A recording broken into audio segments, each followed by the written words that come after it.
पुण्यात्मा होंगे। अगर पुण्यात्मा हो तो अच्छी बात है, हमें क्या। तो ऐसे निष्पापी व्यक्ति का तो बहुत आनंद, हम लोग तो दर्शन करना चाहेंगे। रावण जी हम लोगों को दर्शन दें, उनके बारे में तो शोध की जानी चाहिए। अभी अभी आपने जिस शख्स को सुना, ये साथियों एक शंकराचार्य हैं और इनका नाम है स्वामी अविमुक्तेश्वरानंद जी। इन्होंने भीम आर्मी के संस्थापक और आजाद समाज पार्टी के राष्ट्रीय अध्यक्ष चंद्रशेखर आजाद को कुंभ में आने का न्योता दिया है। आपने उनके शब्दों से सुना, आपने उनके मुंह से सुना कि वो कह रहे हैं कि ऐसे पुण्य आत्मा के हम दर्शन करने चाहेंगे और ऐसे व्यक्ति पर तो शोध होना चाहिए जो कह रहा है कि मैं निष्पापी हूं। ये न्योता उन्होंने क्यों दिया है और क्यों उन्होंने चंद्रशेखर से मिलने की चाह जताई है, ये सारी बातें आपको इस स्टोरी में बताने वाले हैं। देश की राजनीति में एक सनसनी चेहरा इस समय बने हुए हैं। टीवी मीडिया के भी वो पसंदीदा चेहरा हैं, स्टार हैं, जिनका नाम है नगीना सांसद चंद्रशेखर आजाद जी।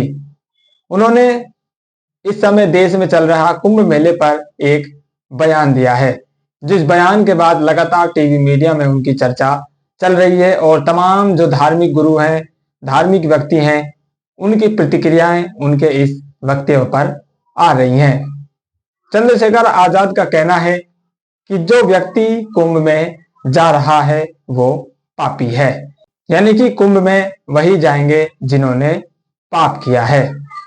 आप खुद स्क्रीन पर देख सकते हैं उन्होंने क्या वक्तव्य दिया है। शब्द एक एक शब्द उनका आपकी स्क्रीन पर इस समय मौजूद है।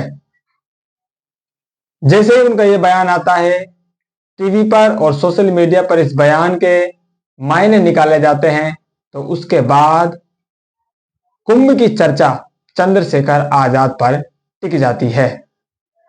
उनके इस बयान के बाद से जो टीवी मीडिया है वो कुंभ में मौजूद शंकराचार्यों से, साधु संतों से इंटरव्यू लेने लग जाती है और चंद्रशेखर आजाद ने जो कहा है उस बात का जवाब उनसे मांगती है। इसी जवाब में अभी अभी आपने जो सुना, स्वामी मुक्तेश्वरानंद जी कहते हैं कि ऐसे निष्पापी, यानी कि कोई इस दुनिया में दावा कर रहा है कि उससे कोई भी पाप नहीं हुआ है, चंद्रशेखर अगर निष्पापी है, उसने कोई भी पाप नहीं किया है, वो पुण्य आत्मा है, तो ऐसे महान व्यक्ति से हम मिलना चाहेंगे, उसके दर्शन करने चाहेंगे। उन्होंने ये भी कहा है अगर जाने अनजाने में हमसे कोई पाप हुआ है तो कोई बात नहीं, हमारे शास्त्रों में ऐसा लिखा हुआ है, ऐसी हमारी मान्यता है। यहाँ आने पर कोई भी अनजाने में हमसे कोई भूलवश पाप हुआ है तो वो यहाँ पर आकर दूर हो सकता है, इसमें कोई भी बुराई नहीं है। आप खुद सुनिए उन्होंने क्या कुछ कहा है। मतलब कुंभ में वही आया है जो पाप करता है, पाप किया है वही जाके नहाए। तो ऐसा कहने के पीछे उनका क्या उद्देश्य है कि यहाँ जो आए हुए हैं सब लोग पापी लोग हैं और जो नहीं आए हैं वो पुण्यात्मा लोग हैं, यही तात्पर्य।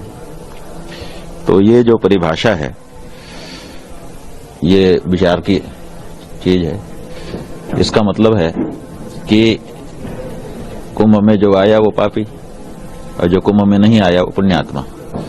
तो चंद्रशेखर जी आए हैं यहाँ कुंभ में कि नहीं आए? यहाँ आकर के वक्तव्य दिया है कि अपनी जगह पे रह कर? हाँ, तो ठीक है, वो पुण्यात्मा होंगे। अगर पुण्यात्मा हो तो अच्छी बात है, हमें क्या बाधा है। और हम लोग यहाँ आए हैं तो निश्चित रूप से जाने अनजाने कोई दोष पाप होता है, उसका निवारण यहाँ होता है, ऐसी हमारी श्रद्धा है और ऐसा हमारे शास्त्रों का उल्लेख है।